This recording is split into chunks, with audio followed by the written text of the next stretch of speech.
Good morning, everyone. Welcome to another edition of Live with the Hagley Historian. I am Lucas Clausen, historian at Hagley Museum and Library here in Wilmington, Delaware. This is coming to you as part of our Hagley from Home initiative. Since Hagley Museum and Library is currently closed to staff and researchers, we are bringing Hagley to you from our homes. So you are seeing this recording, or this live broadcast rather, live from my home here in Wilmington, Delaware. Thank you all for joining me this morning. And I'll have you know that this is the 11th program in the series. This is the 10th from my home studio here in Wilmington. I know there's several of you who have been with me from the beginning, and thank you for tuning into all of these and coming to hear about Hagley and the sorts of history that we do and things that are in our collections. My production assistant, Lucian, he's happy that you're here too. He's been here through most of all of these and has become just as much of a part of the program as all of the history has been. So we're happy that Lucian here is to sit over my shoulder and supervise what's going on. Today's program, DuPont and the Manhattan Project. This is a big project that I came across in doing some research through the DuPont Company Atomic Energy Division records at Hagley. This is a pretty often asked for set of records, and they're absolutely fascinating because this documents all of DuPont's work in both atomic weapons and nuclear energy. And this is a huge topic that we can take on in other talks and other things later on down the line. But today I'm going to talk to you about a really small portion of all this and what got DuPont into this whole business to begin with, which was the Manhattan Project during the Second World War. And another thing I'll point out to you is that with all the records that are at Hagley, it's a bit ironic that the best documented World War II site is the one we're going to talk about today, the Hanford Engineer Works out near Richland, Washington. And it was one of the most top secret, but yet it's the most well documented now. And it's a kind of an accident of records, if you will, because as time goes on, things that are routine, like the conventional ordnance plants, they go into a records retention schedule and out the door when they're no longer useful. But these records were specified by the U.S. government, the Atomic Energy Commission, and then later the Department of Energy, that they get kept as things that are important, but also the top secret nature of all this. Another thing that I'm going to lay out for you today too is one of the things that we're not talking about is the decision to drop an atomic bomb. That's not a path that I'm going to go down with this talk, in part because DuPont is not involved in all of this. DuPont's responsible for only one small slice of the Manhattan Project, and they were not part of the larger overall decision making over whether or not a bomb should be dropped. Now, DuPont people got involved in the discussion after the war about what do you do with atomic energy now that the cat's out of the bag, so to speak. So that's one of the things that we can come back and visit later, and then I can touch on a little bit further down the line. So without further ado, let's get into today's program, DuPont and the Manhattan Project.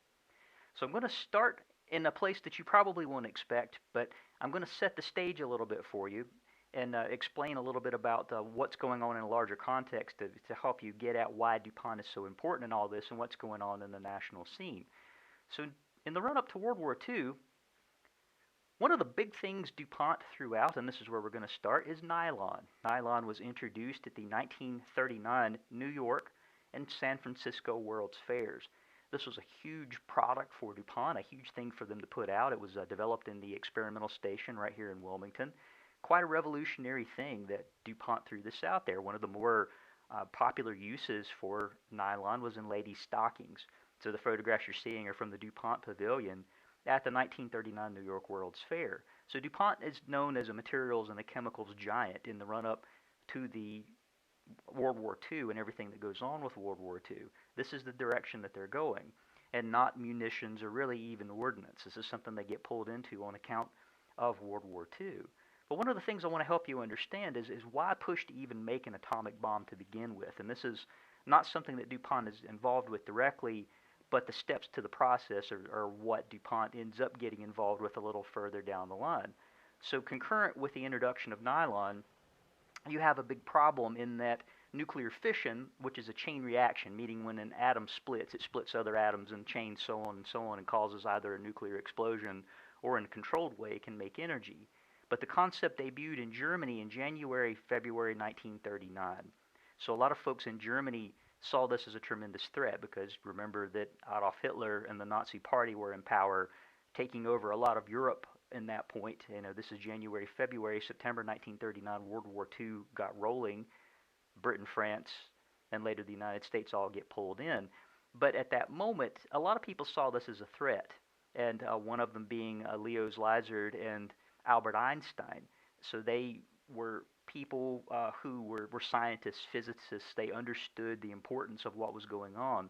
But importantly, people like Einstein were also Jewish. They knew what was going on in Germany and saw the tremendous threat that Germany posed by having this. So they wrote a letter to Franklin Roosevelt in October 1939 warning them of the problem. And this sets the American research project in motion, that Franklin Roosevelt took this seriously enough to make it a priority of the United States government even before the U.S.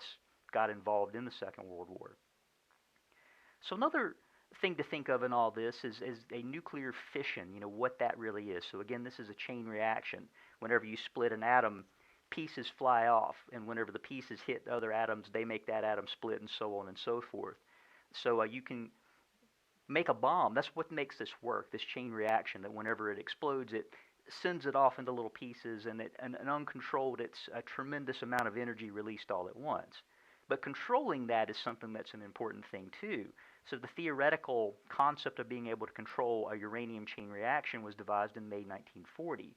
So uranium is the element. It's considered a heavy metal that they use because it's got an extra piece, and that extra piece makes it so that you can knock it off and hit other uranium atoms. This is uranium is an element that occurs naturally out in the world. You can dig it up out west, places all over the world that you get it. So in May 1940, they came up with the concept of being able to theoretically control a uranium chain reaction. Keeping in mind that this is when Germany is in the process of taking over Europe. Japan is making big incursions in the Pacific, but Germany's the really important part here because they're the ones who could potentially have this technology. So in July 1941, the National Academy of Sciences in the United States starts to investigate uranium fission in light of the war in Europe. They know that what's happening in Europe is stepping up in a big way, so they need to respond. So the National Academy of Sciences really pushes American physicists, scientists to think about this. An important part of this process is this fellow, Glenn Seaborg, out in California, who in February to March 1941 came up with how you can make a new element called plutonium-239. And so plutonium does not occur naturally in the world. It's made by it's a byproduct, more or less, of decayed uranium. So you take two isotopes of uranium, and one is used to make the other. So those pieces that get knocked off get absorbed into the other one, and as they decay, that's how you come up with plutonium-239. And that is an important part of this process because they realize if you can make this new element, plutonium, you can get a lot more bang for your buck, so to speak, in the chain reaction power, that it takes a lot less plutonium to generate the same amount of power as you would need for uranium. So this is, again, a really important part of the process, is that Glenn Seaborg came up with a process to make this new element, making plutonium out of uranium. So in November 1941, the Office of Scientific Research and Development, which the government had created to think about things that are out there, technological, scientific things that are out in the world that could potentially help the war effort. The United States has been thinking about what might happen if they get pulled into a war starting in 1939, 1940. And so they recommend expediting the program to develop fissionable uranium and plutonium. And so the head of this program is this fellow, Vannevar Bush, who was himself he was an engineer, not a scientist, but that's part of why he was in charge of helping think this stuff through. And we'll get to the concept of an engineering versus a scientific product a little further down problem a little further down the line, and thinking about how you deal with uranium and plutonium. But he recommends expediting this program and moving it along. So in December 1941, the U.S. government creates what they call the Metallurgical Project at the University of Chicago, headed up by physicist Arthur H. Compton. He himself a Nobel laureate in physics. So the Metallurgical Project is the code name used to hide working on heavy metals, so plutonium and uranium. So this was set up at the University of Chicago to do a lot of the theoretical research that's going to go into figuring out how to use these elements, get them to the point where you can actually incorporate them into something usable for a bomb or some kind of a weapons source. So in June 1942, we get to a scientific or an engineering problem. So a lot of the science on this is getting pretty well established. The next step is how do you make something out of it? Now that you've got a scientific concept in mind, you need to be able to put it into production somehow. So how do you do that? And that's where the U.S. Army Corps of Engineers gets involved. They're assigned the responsibility for atomic research and development, including uranium and plutonium, because the government feels at this point you can kick it over with scientific help to make an engineering problem out of it. How do you go through the process of setting up a production facility to make this stuff and make the machinery in order to turn this into something usable? The Manhattan District U.S. Army Corps of Engineers is created to handle the work under the command of General Leslie Groves. So the Manhattan District Army Corps of Engineers is more or less just a place to hide this project. It's not really has anything to do with specifically New York or any kind of significance. It's just a way, again, to code name all this, but create an official group within the Army Corps of Engineers to handle it. Leslie Groves, in part, got pulled into this because he had just finished working as the military liaison on the Pentagon building and some other major construction projects. Up to this point, he had also been working on conventional ordnance plants and working with companies like DuPont. One of Leslie Groves's big things was to bring people who he trusted, people who worked well, under the fold. So one of the first people he picked to be part of the Manhattan Project was this fellow, Lieutenant Colonel Franklin T. Matthias, who was a civil engineer. And he was part of the building of the Pentagon building and some of the conventional ordnance plants, but was someone who Leslie Groves trusted explicitly. So he's an important person that gets pulled into the Manhattan Project from the military end. So Leslie Groves had learned through all of his engineering projects up to this point that you really need trustworthy contractors to work on projects. That if you have people that don't know what they're doing, that can't take on the full extent of the thing you need them to do, then the project is probably going to be doomed to failure. So all of his experience up to that point is what feeds into how he ends up dealing with the Manhattan Project. And that's why he wanted to get the DuPont Company involved in some way, because they were a known commodity to him, that they were a proven engineering company, a proven chemical company and chemical engineering company.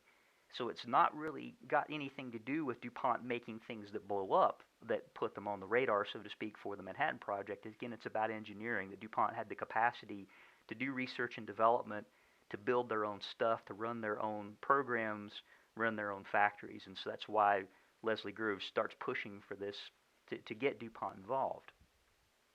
So it's important to point out to you all that in World War II, DuPont was the largest supplier of propellants and explosives to the U.S. military, but their larger role even was the production of materials, things like paints, cloth, nylon. So nylon immediately in World War II got turned over to military uses. So a lot of ladies were unhappy they couldn't get nylon stockings during the war because it was used for things like tow ropes, for gliders, for parachutes, all sorts of applications.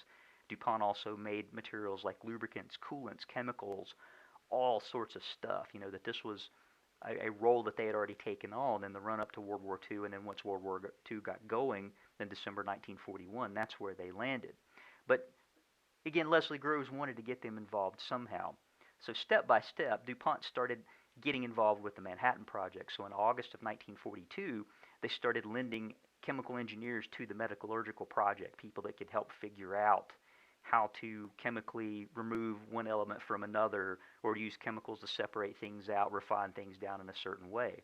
And then by 1942, October 1942, they were providing engineering assistance to design a plutonium production plant. So as the engineering problem moves further down the line, you want to make a factory more or less to make this plutonium. So DuPont gets involved in some of the early stages of figuring out how to make that work.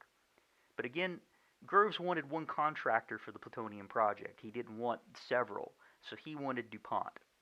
In November 1942, he traveled to Wilmington, Delaware, and met with Walter Carpenter, who was at that point the DuPont Company president, and briefed him on the Manhattan Project, or at least the parts he wanted him to know. and what he wanted DuPont to do and how he wanted DuPont to get involved. There was a bit of skepticism, though. The DuPont Board, whenever Walter Carpenter took this back to the DuPont Board, they were reluctant to even get involved. And this is for a lot of reasons, because this is all theoretical up to this point. Remember, this is early days for the nuclear project. That part of the concerns of the DuPont Board were, if you start splitting atoms, what's going to happen? So if you have an uncontrolled chain reaction, which is what they're proposing for an atomic weapon, is it going to just blow up a city, or is it going to tear the universe in half? You don't know. And also safety protocols. One of the big tenets of the DuPont Company from its beginning in 1802 all the way up through the 1940s was to do things safely. So how do you deal with this new incredibly dangerous radioactive thing in a safe way? That they felt like the liability and all that was just not something at that point they were prepared to take on. So the board chewed it over and were not convinced. Push this back to Leslie Groves.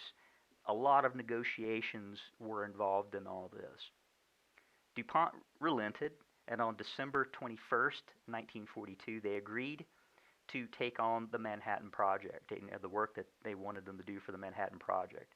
But there were a couple of stipulations that went along with it. One is that this would be what was called a cost plus $1 contract, that just before World War II, DuPont had been accused of profiteering off of World War I through the Nye Committee hearings in the mid-1930s, and took an absolute public relations bloodbath over that. So they insisted on any work for the government being a cost plus $1 contract, and that meant that all of the contracts, DuPont would get paid exactly what it cost to build, operate, maintain the thing that they were into doing, and only get $1 profit on top of it.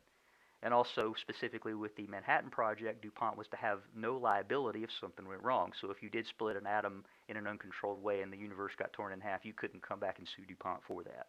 So that was part of the negotiations that went on and how DuPont agreed to take on the project. So their responsibility in all this is specific, but it's pretty revolutionary, that they were to use newly created scientific concepts to develop an industrial scale production process, meaning that you're manufacturing a new element. So this is one of the revolutionary parts of all this, is that their job was to take this research and make something that no one had ever made before, and make it on an industrial level. So not just make a little bit of it, make a lot of it potentially. So how do you do that? How do you scale it up? That's their responsibility in all this. And so they created what they called the TNX department under the explosives division to carry out the work. And this was a clever little nod to World War I. So if any of you saw the previous talk on DuPont in World War I, that TNX was an experimental explosive that DuPont came up with for the United States Navy to use in depth charges and sea mines. So this was, I think, kind of a clever way to hide that in their own paper keeping, was to call it the TNX department under the explosives division. So DuPont named this fellow, Crawford H. Greenewalt, to be the liaison among DuPont, the Metallurgical Project at the University of Chicago, and the Manhattan District Corps of Engineers.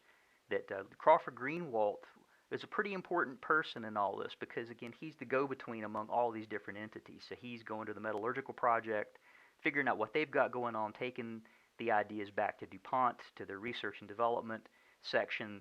He takes that in turn back to the Metallurgical Project, making all of his reports to the Corps of Engineers. So DuPont's the one who's sort of setting some of the design concepts in all this.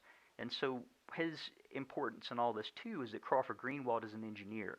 So he's thinking about this as an engineering problem. So the way he approached it and the way the DuPont Company approached it is that the government sets out a timeline. We want to have an atomic weapon by this date. So let's work backwards. We've got to have factories in place by this date. Then we've got to have the design choices completed by this date. We've got to have all of our ducks in a row for construction at this date. So you make a timeline working backwards. This is something that the DuPont Company excelled at, and one of the things that Crawford Greenewalt excelled at. So that's why he gets pulled into this in a lead capacity. He's also present for the first sustained nuclear controlled chain reaction at the University of Chicago on December 2nd, 1942. The image you're seeing is from his notebook. So one of our sets of records at Hagley is Crawford Greenewalt's engineering notebooks as he went through the process of the Manhattan Project from the very beginning all the way up through late 1944, once the DuPont's plutonium production process really got underway. So this is an incredible set of documents. If you look closely, you'll see that it's stamped secret at the top. These were only declassified in 1988 and 89, and much of them are still redacted. But fortunately for us historians, a lot of his impressions of what he saw are recorded in these notebooks. So this are the pages where he recorded being present for the first nuclear chain reaction. So it's a pretty neat set of records to get into whenever one is at Hagley and can take a look at them. So in taking over the Manhattan Project, a site had already been established at Oak Ridge in Tennessee. So the U.S. government had already set up a laboratory there. It was called the Clinton Engineer Works, later the Oak Ridge National Laboratory, which is what it is still known as. The thing to keep in mind with all this is that it's in the southern Appalachian Mountains. It's not too far from Knoxville, Tennessee, Chattanooga, Tennessee, Asheville, North Carolina. You're also not far from a lot of main roads and big population centers. So immediately this was a matter of concern for DuPont. They knew that they didn't want to set up a full-scale production facility at Oak Ridge, because what if something goes wrong? You have the potential to blow a lot of people up, and bad things happen. So the safety issue kicks in a big way in all this. Also, it's a security issue because being close to major roads, being close to major cities, being in that part of the world, you're not far from a lot of things. So keeping what you're doing under wraps is a lot harder if you've got a large production facility set out. But the Clinton Engineer Works are pretty important because this is the learning lab for plutonium production. So this is where DuPont set up the X-10 graphite reactor. This was one of the first operational reactors to help them figure out, how do we make plutonium? How do we do all this? And so a thing to point out at this juncture is that when we're talking about a nuclear reactor, most of us today are familiar with energy production reactors. These reactors that the DuPont built in World War II were not set up for that purpose. These were just large machines that only made plutonium. So you take uranium and make plutonium out of it. And they're not meant to generate energy. That's something that comes a little bit later after World War II is done. But by September 1943, DuPont has this up in operation. The images you're seeing, the one at left, is what's called the face of the reactor. So this is where they're loading in the uranium, pushing it through the machine. The image at right is the building that it was housed in at the Oak Ridge National Laboratory. So this is all going on. DuPont has to think of where are we going to put a full-scale production plant. We need several things. So what are we going to do? In conjunction with Franklin Matthias, Lieutenant Colonel Franklin Matthias with the Corps of Engineers, DuPont set out to figure out, evaluate sites. Where can we put this thing so that we can have security, we can have ready access to power, access to a lot of water, roads, things that we need to run an operation like this. And the site they chose was in Washington State, and the flag that you see, it reads B Reactor if you look close. That is where the U.S. government and DuPont agreed would be the best place to put what they would call the Hanford Engineer Works. This is called the Hanford site. So in January 1943, the government started the process of purchasing the property necessary, and DuPont started making the arrangements to get everything there they needed to do to start building this plant. So it had, again, everything they needed. First and foremost, it's just to the right of the middle of nowhere. I mean, there's not a heck of a lot out there. It's got ready access to power because there's an electric grid that ran through the area. It's right on the Columbia River, so you have plenty of access to water. You have road access. You can get people in and out. You can get stuff in and out. So this was, again, a really important part of this whole process is figuring out where they're going to put it. That way they could have security, but then also be able to set up a top-secret site making something incredibly dangerous. The site itself was located on a piece of high desert, so where you see the flag is where a bit of the production facilities ended up getting set up. The town of Richland, which is all the way down at the bottom, was pretty important to all this too because they needed a city nearby. That way they can get in goods and services and a lot of the things they needed. There's also a railhead there. That way they can move people and heavy equipment in and out. So this kind of gives you an idea of the site and what was needed.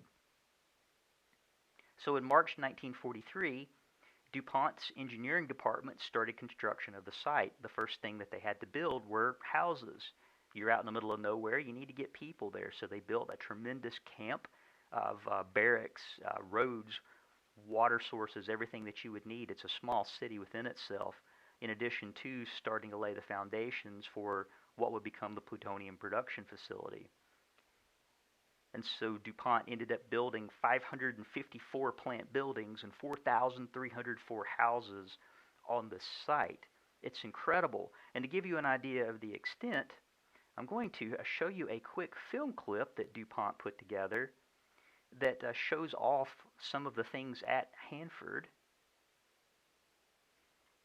that they put in, things like churches, schools, grocery stores because people have to eat. You have to have a post office to get mail in and out for the people who are living there.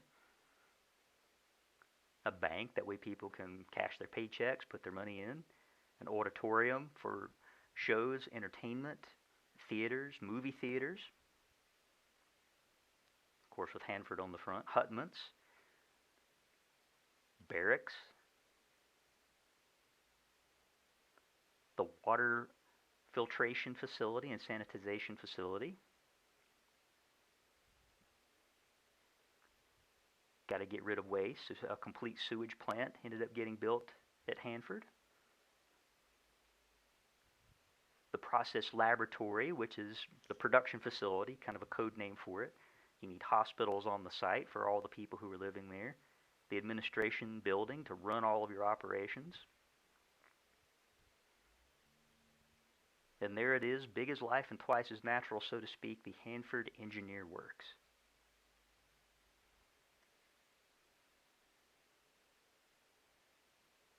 So it's quite an engineering undertaking.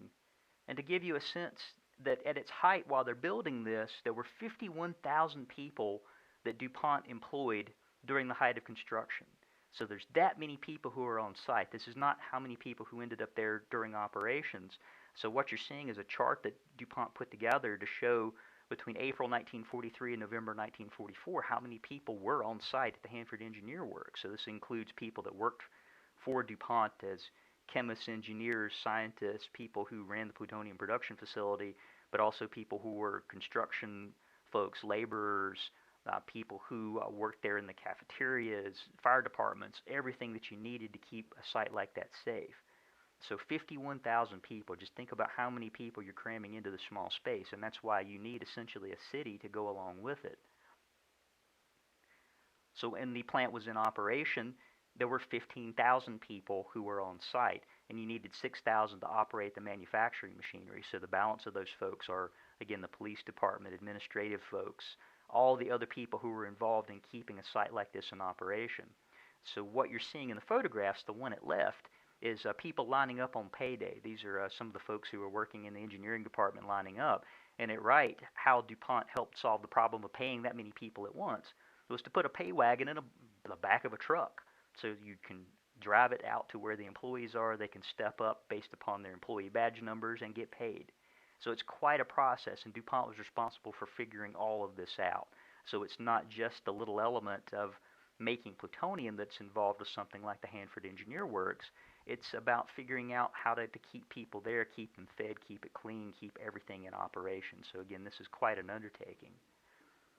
One of the things DuPont put together were promotional materials. This is called Here's Hanford, which gave you tips for how to properly dress for work whenever you're out and about on the property. Gave you a map of some of the communities that were there. That way you knew how to get around, where to go.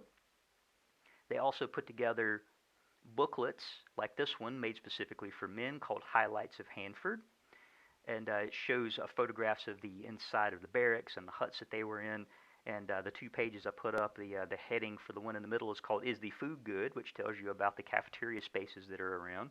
And the one at right is, what recreations are there. So DuPont set up, again, theaters, bowling alleys, all sorts of stuff to keep people happy while they're there because they're sequestered in the site in the middle of nowhere.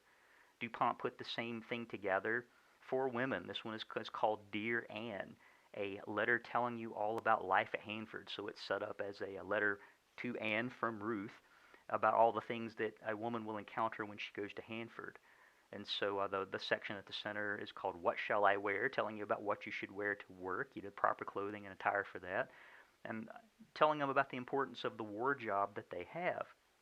So another thing that DuPont put together was a film to help women understand what it was that they were getting into at the Hanford Engineer Works, and I'll show you a clip from this,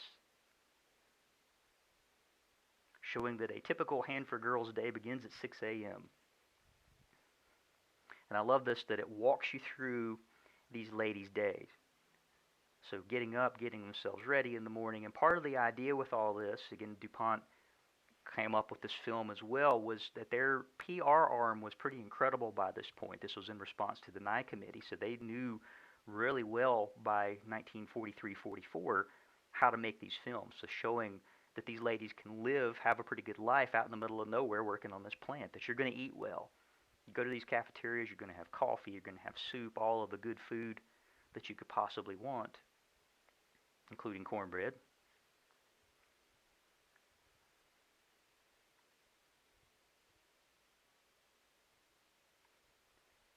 And about clocking in, showing her going to work, showing off one of the jobs that some of these ladies do. This particular one is a cashier, that you can, for lunch, have a classy meal at one of the sandwich bars DuPont set up.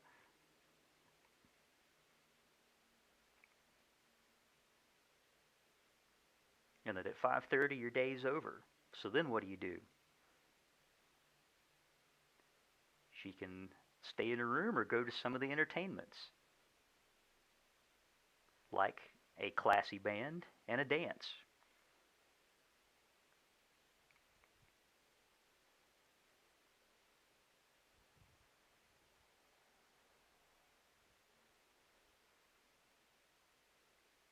And then when your day is done, back to your dormitory.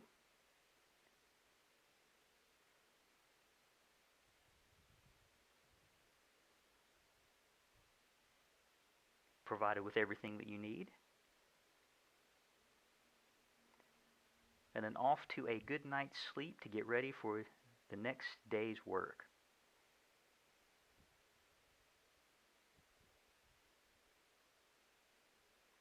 So the film that this comes from is called War Construction in the Desert, and we're pretty lucky to have it, and it's all in color because it shows a lot of aspects of Hanford, but one of the things that it's meant to really show off is the life of employees. It shows you that you're going to have everything you need, that you shouldn't feel bad in the least about going to a place like the Hanford Engineer Works to work, because you're going to have all this stuff, that you can indeed have a nice life even though you're working on this top secret project out in the middle of the desert. One of the ways that DuPont kept their employees engaged was through a company newspaper. The one they put out was called the Sage Sentinel, which gives you all sorts of rundowns of what's happening at Hanford, people who were there, employee highlights.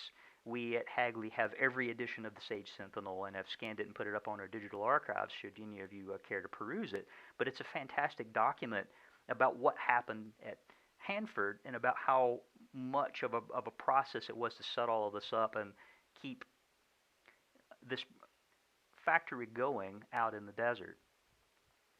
And one of the things to keep in mind, DuPont, rolling with safety, they held huge safety rallies. So this is one from July 24th to 29th, 1944, where they would get people together, tell them about safety. They would even crown safety queens from the DuPont employees. The very first one was a member of the Women's Army Corps, so that was a bit of a PR coup for DuPont to not only show that that they could have someone to be head of safety, but a member of the military too.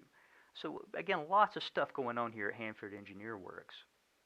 So now we get down to the problems of actually making plutonium.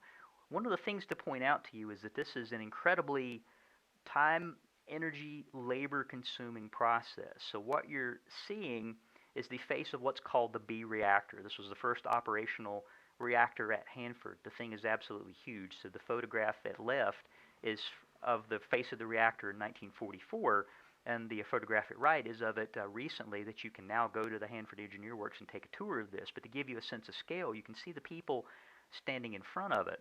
So how you make plutonium is that you take uranium and make what they call a slug. So it's a piece of uranium encased in aluminum. It's about the size of a 12-ounce soda can. And the face of this reactor is a bunch of tubes that go completely through this machine.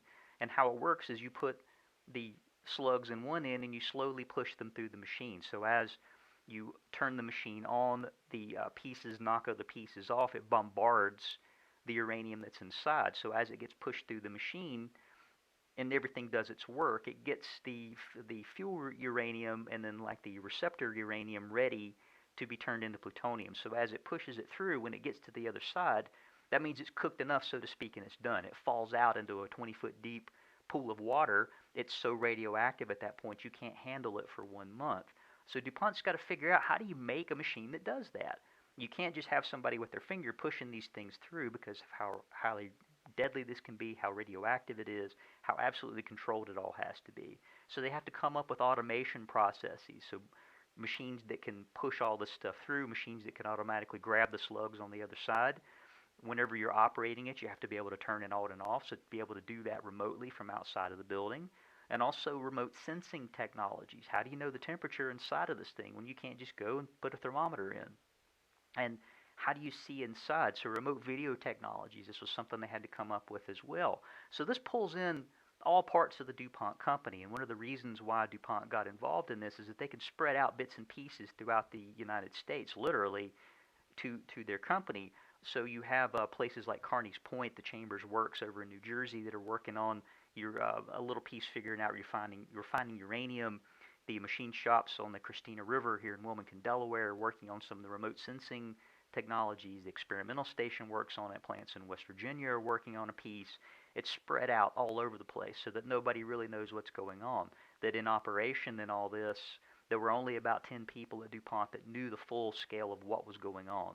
And even then, most of them didn't know the bigger scale of the Manhattan Project. They only knew the one piece that DuPont was involved with which making plutonium. So you make this thing. You've also got to come up with your procedures to go along with it. So the item you see shown is the manual for B reactor. So this is the operator's manual. How do you run this thing? So DuPont had to create all this on the fly. They had to figure it out. So this was part of the process of setting up the Hanford Engineering Works. You know, they've got to come up again with every piece of this process. So a big problem with all of this is that whenever you get the slugs out of the back end of the machine, you got to get the plutonium out. So the building that you're seeing, they called them the Queen Marys because they were over 800 feet long. These things were huge and had 15-foot thick concrete walls. So how you get the plutonium out is that you take the slug of uranium encased in aluminum, dissolve it in chemicals, put it in a centrifuge, and it spins all the pieces out because plutonium is going to be the heaviest thing. It pulls the furthest away. All the rest of the stuff is in the center, so you can get it out that way. As you can imagine, this is a really dangerous piece of the process, and it's highly toxic. Every piece of machinery within the Queen Marys were operated remotely. There was not a person that was going to be inside that building at any point. You could run all of it from the outside. So a problem of this too, again, is getting down to scale. So for all of the process that this stuff goes through, all of the energy you put into it, for pounds of uranium that you put in, you get grams of plutonium out. So this is a really inefficient process. And because of what you have to do to get the uranium and plutonium separated, it leaves a lot of byproducts. So what do you do with them?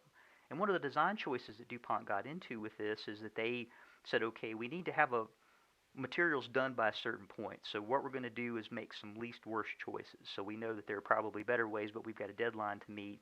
We'll come back and fix some of the problems later. So a lot of the storage facilities maybe weren't the best, but they were perfect at the time for what they needed them to do, which is not an apology for how things were done. It was more just to help you understand the pressures that the company was under to get all this done and get it done on a time frame. So this is a 5 to 6 month process. So this is not something that happens quickly. That when you put the slugs into the reactor, it takes you at least a month to go through, then another 20 days or to a month, more or less, sitting in the pool to cool down enough to be able to get it out, then the rest of that down the line. So you could imagine the lead time you need to be able to make the plutonium, enough plutonium to be able to put into a bomb. And you need pounds of the stuff whenever you're only getting it grams at a time.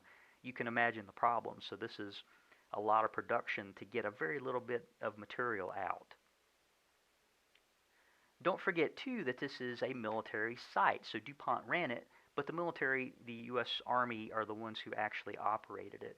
So careful oversight was in place at all times. So Franklin Matthias, who ended up becoming the commanding officer at the Hanford Engineer Works, ran the military detachment that was there, and there were frequent visits from people like Leslie Groves, from Vannevar Bush, who was the head of the OSRD, and James Conant, who was one of the leading civilian government officials involved in making sure all of this happened.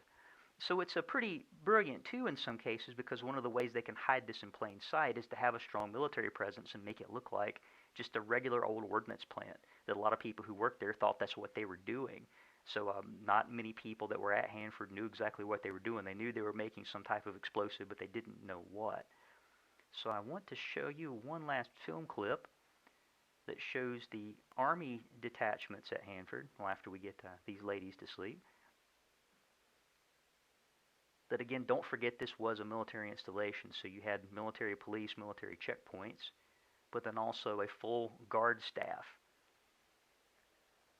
These guys had machine guns, armored cars, everything they needed to protect the Hanford Engineering Works. Plus you had air bases nearby to provide air cover and keep unwanted aircraft from coming in. But these guys were set up so that they could deploy at any second to keep anybody out of this plant who happened to be there.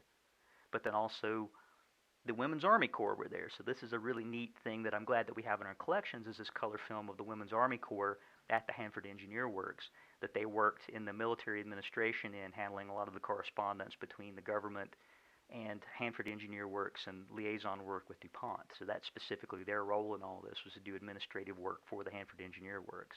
That these ladies were members of the Army Corps of Engineers, so they were sent out through the Army Corps of Engineers to Hanford.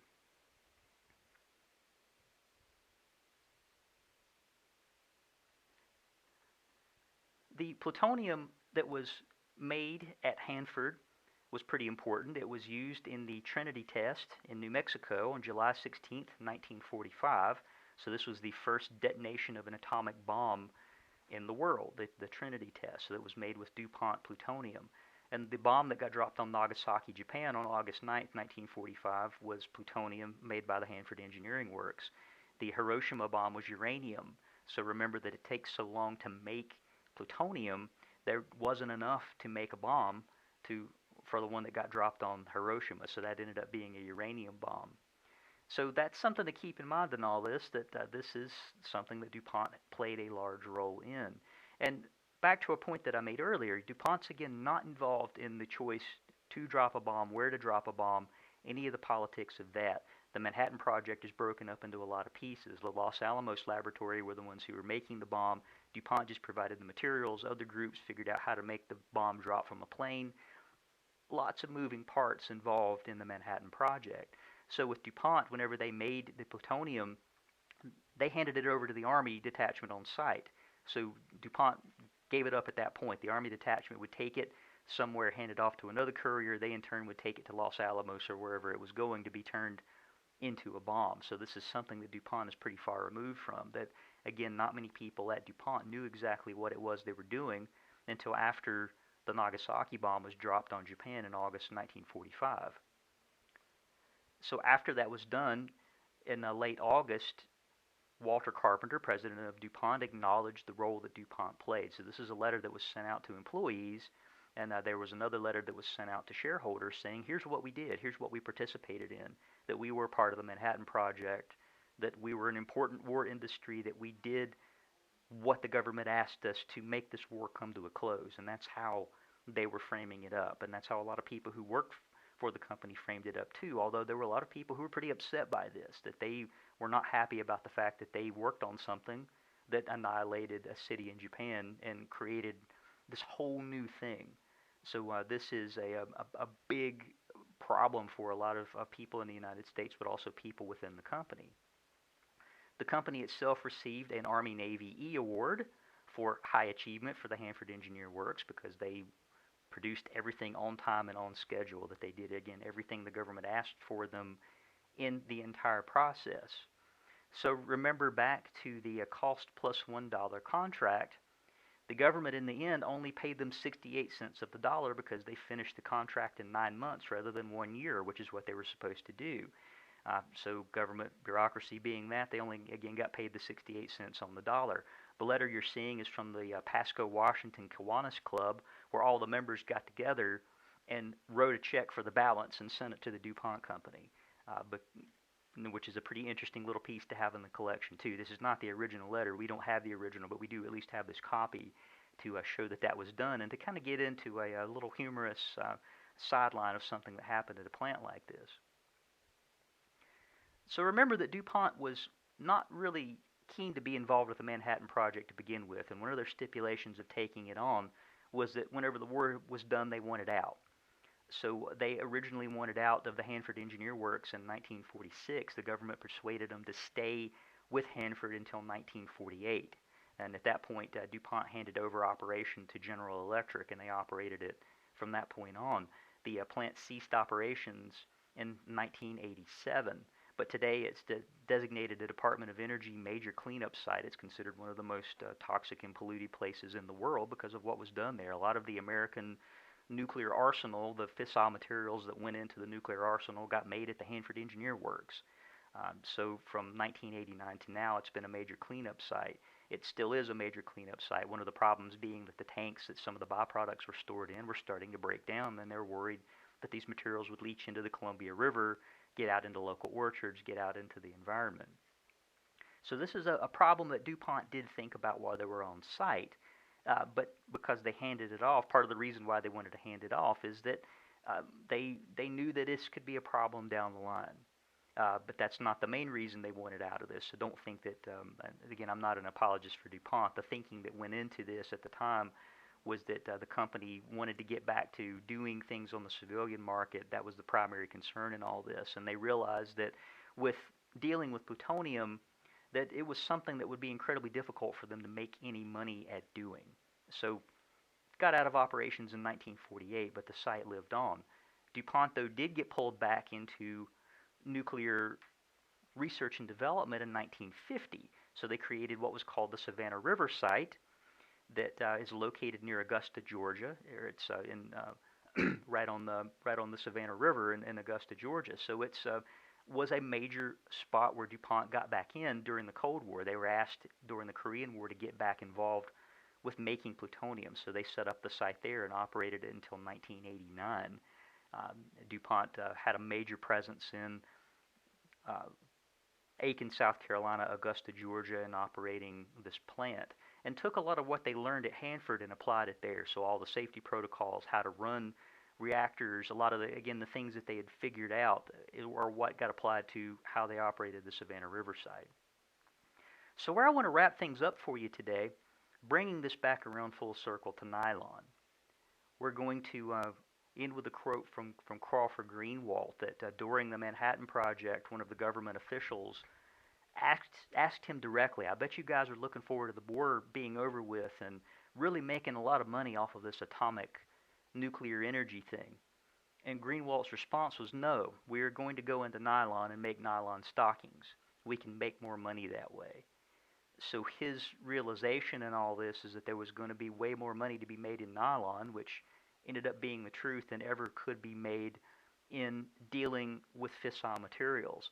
That he and a lot of people that worked around him at DuPont rightly concluded that at no point in making any kind of nuclear anything, be it weapons or energy, would it not be something that had to have a lot of government control and oversight, and that any kind of fissile material would always be a state-controlled substance, that this was something that you could never just turn over to the civilian market and let them run, which ended up being true. That's how it is now in the United States and around the world. It's all the regulatory agencies that are in place. You can't just give this to anybody because of how easy it is to take fissile materials and make weapons out of them.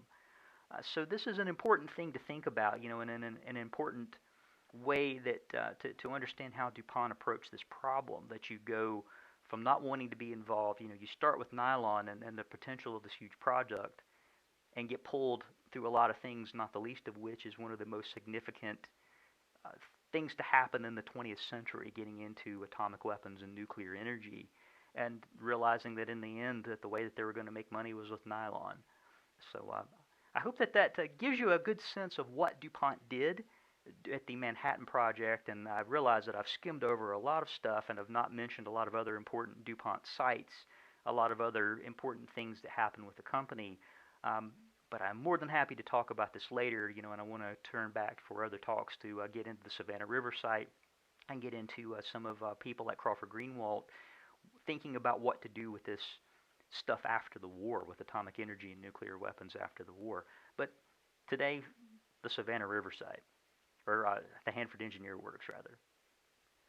So we'll take a second, and if anybody's got any questions, let me roll through.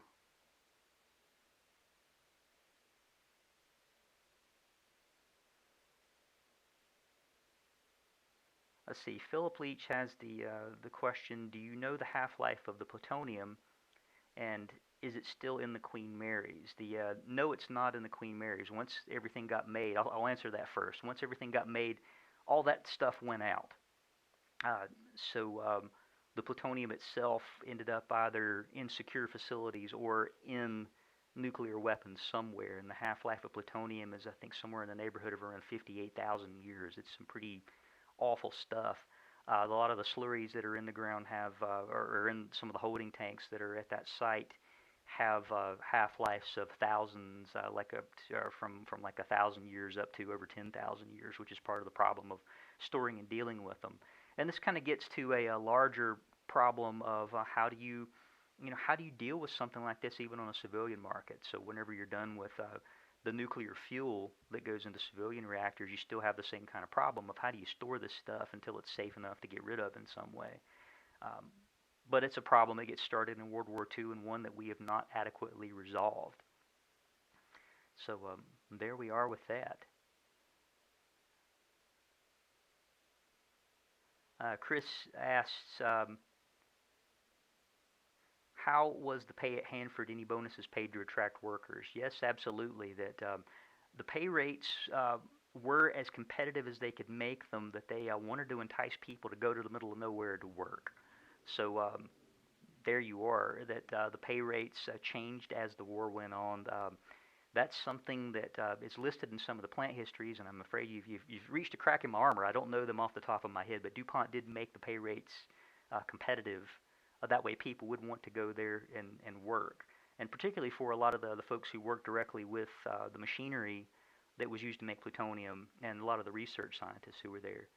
And Sandy wrote in, plutonium-239 has a half-life of 24,100 years. So thank you for that. I thought it was, whatever reason, I had 58,000 in my head, so I stand corrected. Thank you for the number, Sandy, on the half-life of plutonium.